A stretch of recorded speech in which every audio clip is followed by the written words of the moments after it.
할렐루야. 네, 라이트하우스 용산 네이처치 주일 예배에 오신 여러분을 환영하고 축복합니다. 하나님의 은혜가 오늘 여러분들의 심령 가운데 충만하게 내려지길 소망합니다. 오늘 우리가 읽은 본문은 신명기의 말씀입니다. 이 신명기는 사실 이스라엘의 지도자였던 모세의 걱정과 염려가 가득 기록된 책입니다. 그 모세가 걱정하는 게 어떤 걱정이냐면 이스라엘 백성들이 시간이 지나서 하나님을 버리고 다른 신을 섬기면서 불순종의 길을 걸어갈까 봐 걱정하고 염려하고 있습니다. 사실 이스라엘 백성들이 이집트에서 400년간 노예로 살았습니다. 그러니까 강제 노역에 시달리면서 굶주림과 배고픔, 헐벗음의 그 노예 생활을 400년을 견딘 거예요. 그러다가 이들의 고통 소리가 너무 심하니까 하나님께서 이들의 음성을 들으시고 아브라함과 이삭과 야곱에게 하셨던, 그들의 조상들에게 하셨던 가나안 땅으로 이제 인도하려고 하나님께서 이들을 애굽에서 건져내십니다. 그때 애굽에서 건져냄을 받을 때 이스라엘을 이끌었던 지도자가 바로 그 유명한 모세라고 하는 지도자입니다. 그런데 이제 요단강만 건너면 하나님이 주시겠다고 하신 그 약속의 땅에 들어가게 됩니다. 근데 들어가서 가장 먼저 이들이 해야 될 게 뭐냐면 가나안에 살고 있던 가나안 족속들과 전쟁을 해야 되는 거예요. 그들을 쫓아내야 되는 것입니다. 그리고 하나님께서 그들을 진멸하라고 말씀하셨어요. 여러분 들어보면 하나님께서 인정사정 없으신 분인가? 왜 가나안 족속들을 다 죽이라고 말씀하시는 거가? 라고 생각을 하시겠지만 사실 이것은 그냥 인간적인 전쟁이 아닙니다. 가나안 땅에 살고 있는 가나안 족속들이 아주 추악하고 더럽고 말로 입에 담을 수 없는 엄청난 그 죄악과 타락 때문에 하나님이 그들을 심판하시는 거예요. 그러니까 전쟁이 아니라 하나님의 심판입니다. 그래서 진멸하라라고 말씀하시는 것이죠. 그래서 이스라엘 백성들이 그 사명을 가지고 이제 가나안 땅에 들어가게 됩니다. 그런데 모세가 죽기 전에 너무나 걱정스러운 거예요. 이 민족이 과연 하나님을 버리지 않을 수 있겠는가? 이렇게 교만하고 목이 뻣뻣하고 곧은 이 백성들이 하나님을 버리고 다른 신을 섬기지 않을까? 불순종하지 않을까? 하나님을 거역하지 않을까? 너무나 걱정스러운 겁니다.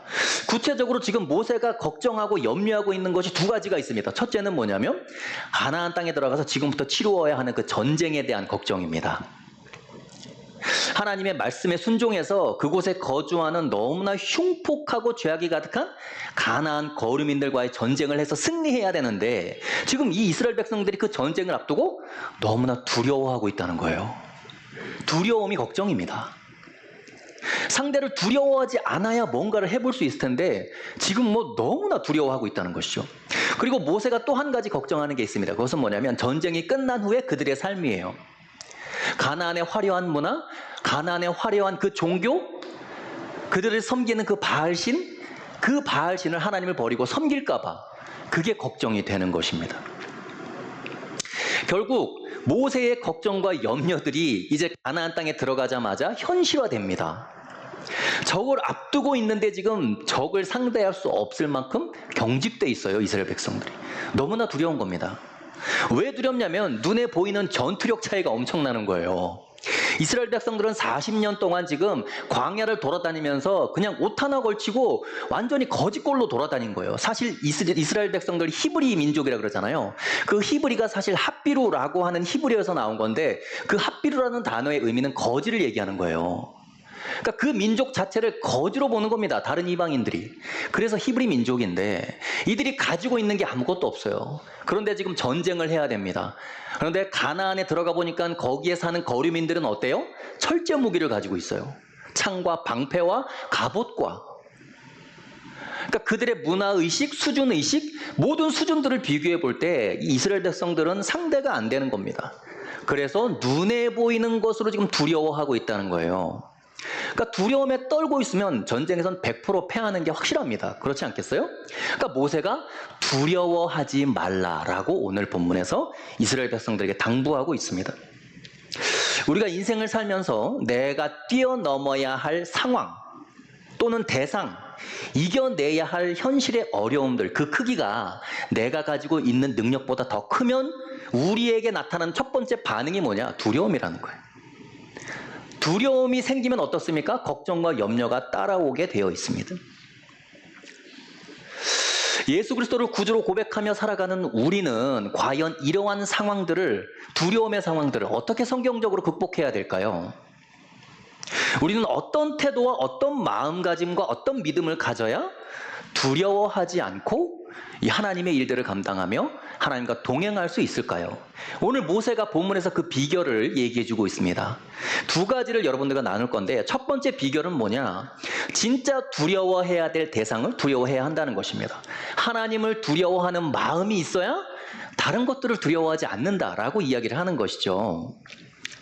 우리 앞에 놓여진 커다란 문제나 현실을 두려워하지 않아야 뭘 해보려고 시도도 하고 뭔가 이렇게 액션을 취할 텐데, 마음이 두려워지면 이미 몸이 경직됩니다. 아무것도 할 수가 없는 거예요. 나를 두렵게 만드는 그 모든 것들을 두려워하지 않을 수 있는 유일한 방법이 뭘까요? 그것을 오늘 본문의 17절이 이야기하고 있습니다. 우리 17절 한번 읽어볼까요? 읽겠습니다. 시작.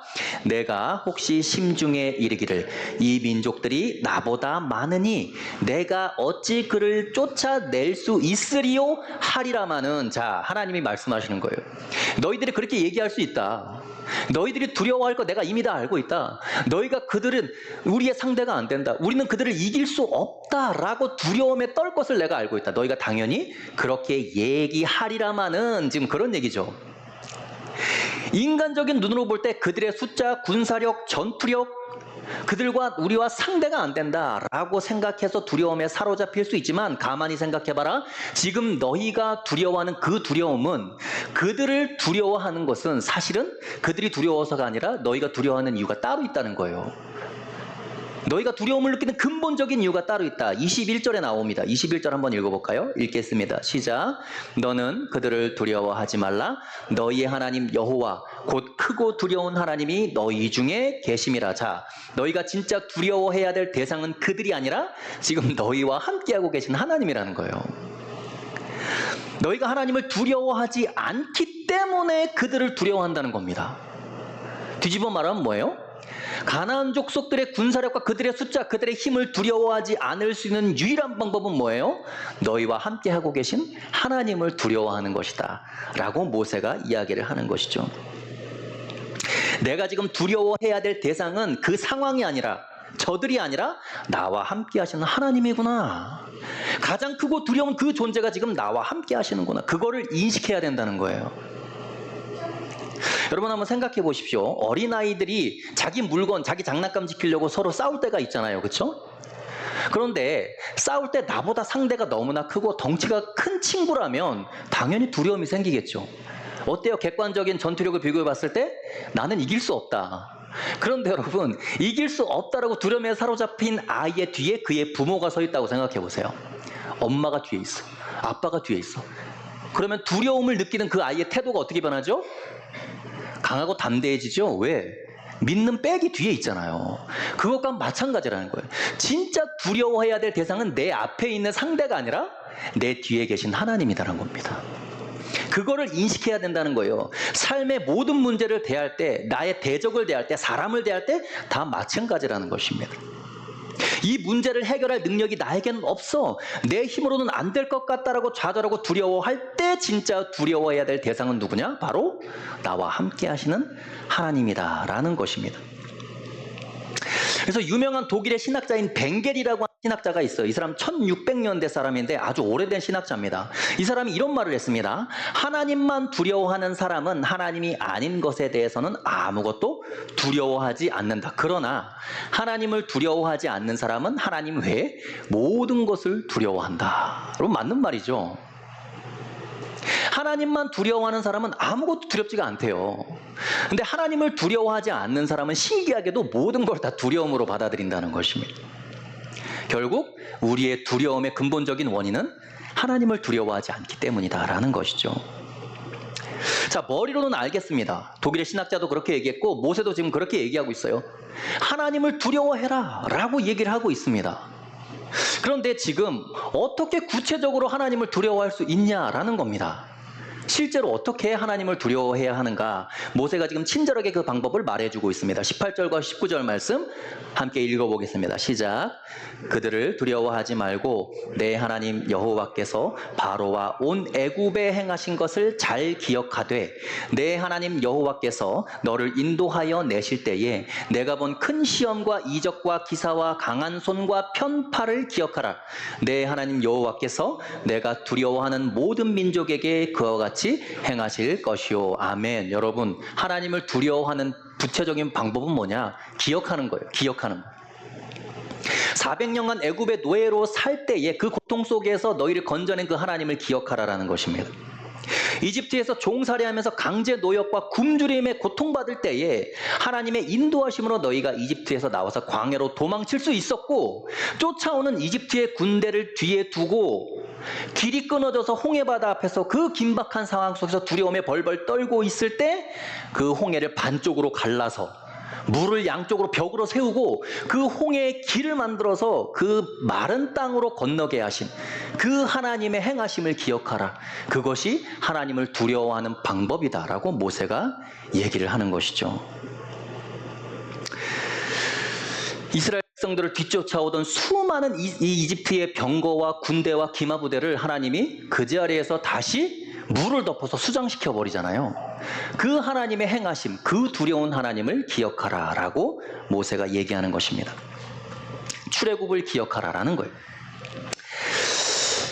저의 출애굽을 좀 얘기하겠습니다. 저는 사실 이 목사가 되지 않았으면 스님이 될 수밖에 없는 그런 사람이었습니다. 지금 저희 아내가 싹 웃고 있는데 그 아는 얘기 뭐하러 다 하냐 이제 그런 표정인데 여기 이제 처음 들으시는 분들도 있고. 네. 사실 저희 할아버지가 스님이셨습니다. 그 경주에 불국사 옆에 보면 이 관음사라고 하는 큰 절이 있었는데 그 큰 절의 주지 스님이에요. 그러니까 할아버지가 스님이다라고 하면 결혼한 승려잖아요. 그러니까 불교의 종단 중에 이 법화종이라는 종파가 있어요. 그 종단은 결혼한 대처승을 인정하는 종단입니다. 그래서 저희 할아버지가 스님이셨어요. 그러니까 저희 누님 두 분과 저는 다 이제 절에서 태어났죠. 그리고 저희 어머니 아버지가 그 관음사의 청년부에서 서로 만나셔가지고 결혼을 하신 겁니다. 네. 그러니까 아주 이 뼈대 깊은 이 불교 가문인 거예요.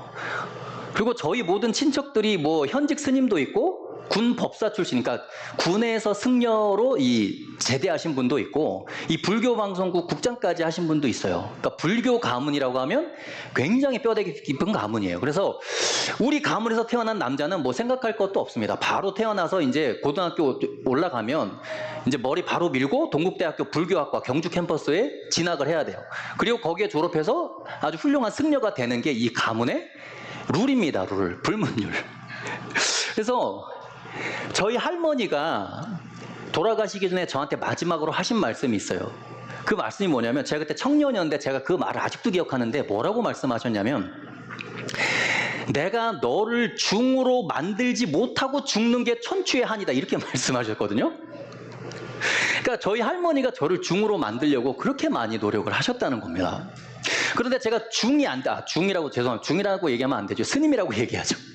제가 스님이 안 될 수 있었던 이유는 저희 어머니 아버지가 출애굽을 하셔서 그래요. 그 관음사라고 하는 절, 그리고 그 불교 가문에서 나오셨어요. 하나님의 인도하심으로. 그래서 서울에 올라와서 저희 어머니 아버지가 이제 신앙생활을 하시고 저희가 이제 자녀들도 예수님을 믿게 됐다라는 것이죠. 그런데 저희 어머니가 이제 불교를 떠나서 기독교로 개종하신 다음에 이 수많은 이 핍박과 이 박해가 시작되는 겁니다. 그래서 그 핍박과 박해를 다 견디시면서 저희 어머니가 신앙을 지켰던 거를 제가 옆에서 다 봤잖아요. 그러니까 어느 순간에는 저희 할머니가 이제 저희 어머니 머리채를 질질 끌고 부처 상이 있는 법당으로 이렇게 끌고 들어갔어요. 그래서 너 예수 믿는다고 그 옷감 자르는 가위 있잖아요. 큰 가위. 그걸로 막 저희 어머니 목에다 이렇게 대놓고 막, 제가 그때 5살 때인데 그 법당의 문이 이렇게 화선지에 이렇게 거든요. 제가 이렇게 구멍을 내서 이렇게 옆에 보는데 오늘 우리 엄마가 죽을 수도 있겠다라는 생각을 했어요. 그때. 그런데 저희 어머니가 끝까지 예수 믿는 걸 내가 포기할 수 없다 라고 말씀하시는 걸 보면서 제가 그걸 보면서 이제 자랐는데, 결국 여러분 그 어머님의 신앙이 저에게까지 온 것이죠. 포기하지 않는 믿음. 그래서 결국은 이제 그런 모든 것들이 출애굽의 과정인 거예요. 저희 과정에. 그래서 사실 제가 만약에 목사가 안 되고 스님이 됐으면 저희 아들, 딸들이 어떻게 됐겠어요? 네. 아무튼 하나님의 큰 은혜입니다. 그래서 저는 저희 가정의 출애굽을 기억할 때마다 크신 하나님의 생각이 나는 거예요. 아, 우리 가정을 그렇게 건지시고 나를 이렇게 은혜 주신 그 하나님께서 내가 지금 두려워하고 있는 이 상황 속에 가장 두려워해야 될 대상이 바로 그 하나님이다. 내 인생의 결정권이 그분에게 있고 주권이 그분에게 있으니까 그분을 두려워해야 한다라는 그 생각을 가지고 살아가고 있는 것이죠. 사랑하는 여러분, 우리의 삶의 수많은 위기의 상황 속에서 하나님께서 무한히 크신 팔과 강한 손으로 지금까지 여러분들을 인도하신 그 과정을 한번 생각해 보세요. 여러분들을 어떻게 구원하시고 어떻게 인도하셨는지, 그 크신 하나님, 그 위대하신 하나님, 그 두려움의 대상이 되시는 하나님을 기억하시는 저와 여러분들 되실 수 있기를 축복합니다. 그래서 하나님을 기억하는 것만이 두려워하고 경외할 수 있는 유일한 길이다. 그리고 그 사실을 기억하시고 모든 것들로부터 두려움으로부터 해방될 수 있는 여러분들 되실 수 있기를 간절히 축복합니다. 자, 삶의 문제로부터 던져지는 두려움들을 우리가 어떻게 극복하고 이겨낼 수 있을까? 그 두 번째 비결은 바로 조급함을 내려놓는 마음입니다. 우리는 나를 괴롭게 하는 내 삶의 문제들이 빨리 해결되기를 바라지만 성경이 말하는 하나님의 인도하심과 계획은 여러분 빠르게가 아니라 오히려 느리게입니다. 느리게. 오늘 본문의 22절에서 24절 말씀인데 함께 읽어볼까요? 22절에서 24절 읽겠습니다. 시작. 내 하나님 여호와께서 이 민족들을 내 앞에서 조금씩 쫓아내시리니 너는 그들을 급히 멸하지 말라. 들짐승이 번성하여 너를 해할까 하노라. 내 하나님 여호와께서 그들을 내게 넘기시고 그들을 크게 혼란하게 하여 마침내 진멸하시고 그들의 왕들을 내 손에 넘기시리니 너는 그들의 이름을 천하에서 제하여 버리라. 너를 당할 자가 없이 내가 마침내 그들을 진멸하리라. 아멘. 가나안 족속들을 하나님께서 너희를 위하여 쫓아내실 것이다라고 말씀하시는데 어떻게 쫓아낸다고요? 조금씩 쫓아내리라 이렇게 얘기하죠. 그러니까 문제를 단번에 해결해 주시는 게 하나님의 방법이 아니라는 거예요. 그래서 조급한 마음을 내려놓아라 라고 이야기를 하는 것이죠. 지금 23절과 24절에 반복해서 나오는 단어가 있습니다. 무슨 단어예요? 마침내라는 단어죠. 여러분, 마침내는 언제 사용하는 단어예요? 내가 길고 긴 시간을 참고 인내하다가 마침내 이루었다 이런 표현을 하잖아요. 그러니까 마침내 그렇게 될 거다라는 겁니다. 한 번에 해결이 안 된다는 것이죠. 하나님의 도우심과 인도하심이 여러분 단번에 진행되지 않고 마침내 천천히 더디게 진행되는 이유가 있습니다. 두 가지 이유인데 첫 번째 이유는 뭐냐면 앞에 놓여진 문제가 단번에 해결되면 하나님이 하신 것이 아니라 내가 했다라고 생각을 해요. 내가 뛰어나서 내가 탁월해서 내 능력으로 해결됐다라고 생각할 가능성이 많다는 것입니다. 그래서 모세가 실제로 그런 얘기를 했어요. 신명기 9장 4절 말씀인데 내 하나님 여호와께서 그들을 내 앞에서 쫓아내신 후에 네가 심중에 이르기를 내 공의로움으로 말미암아 여호와께서 나를 이 땅으로 인도하여 들여서 그것을 차지하게 하셨다. 어떻게 하지 말라? 하지 말라. 그렇게 생각하지 말라라는 겁니다. 이 민족들이 악함으로 말미암아 여호와께서 그들을 너희 앞에서 쫓아내신 것이다. 너희로 하여금 그 땅으로 인도하고 그들을 쫓아낸 이유는 너희가 잘나서 너희가 탁월해서 너희가 그럴 만한 존재가 돼서 그런 게 아니라는 거예요.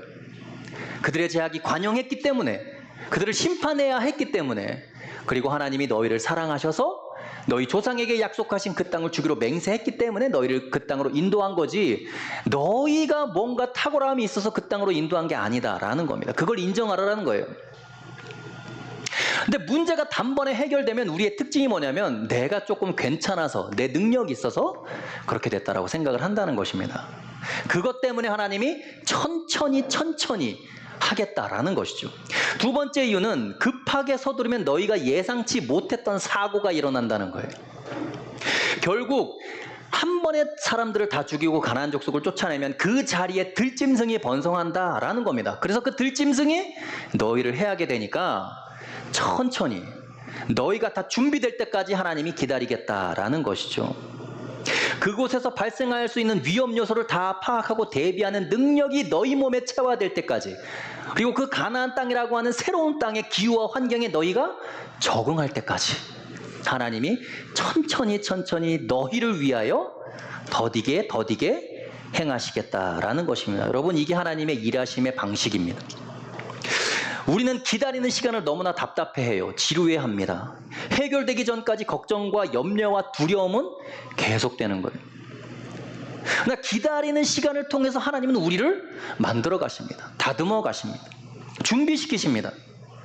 나를 두렵게 만드는 인생의 그 문제가 해결되기 전까지 답답하고 불안한 시간은 여러분 그냥 의미 없는 시간이 아니에요.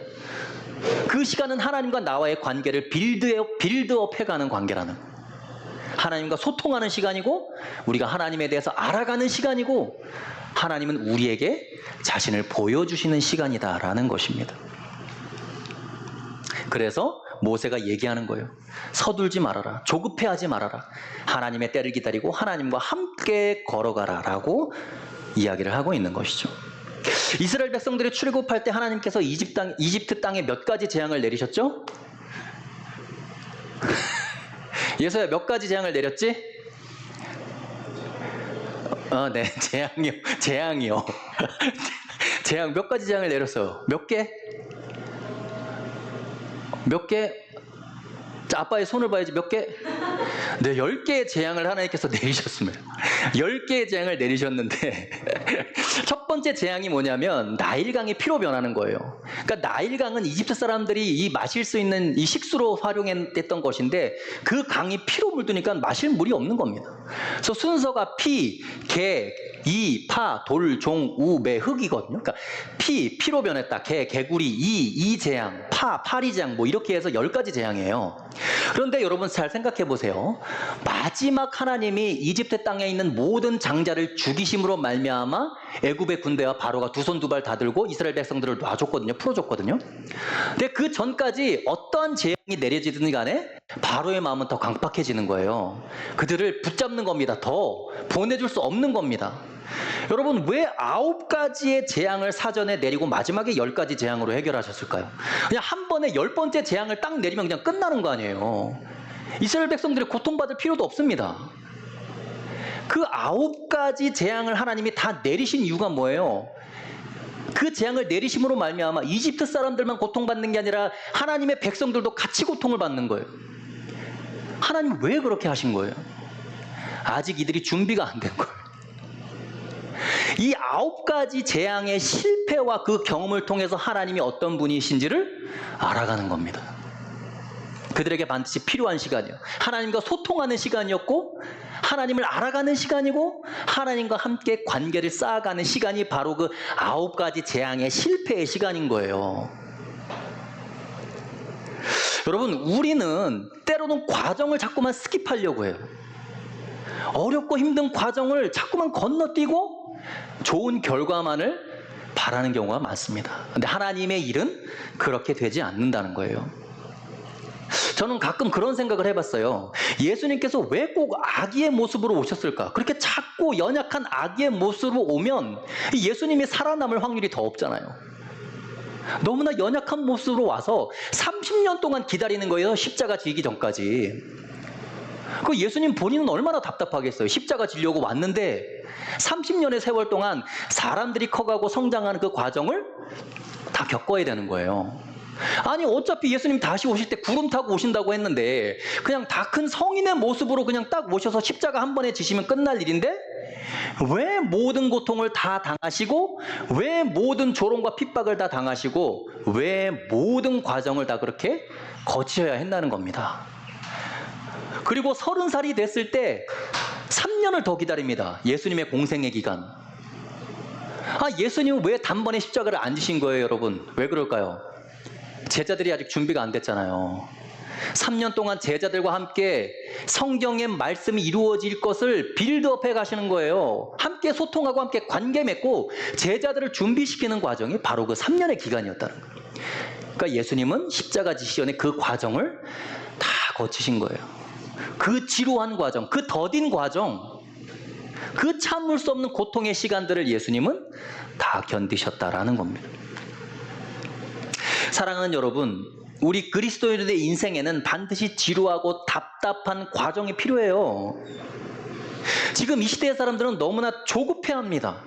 이 지루한 과정을 너무 싫어해요. 그리고 그 과정이 생략되기를 원합니다. 힘겨운 과정은 여러분 생략하고 열매와 결과만을 노리고 있는 게 이 시대의 우리의 모습이다라는 것이죠. 사랑하는 여러분, 조급한 마음을 내려놓으시는 저와 여러분이 되실 수 있기를 축복합니다. 하나님이 하실 때까지 우리는 기다림으로 하나님과 친밀한 관계를 맺어가는 거예요.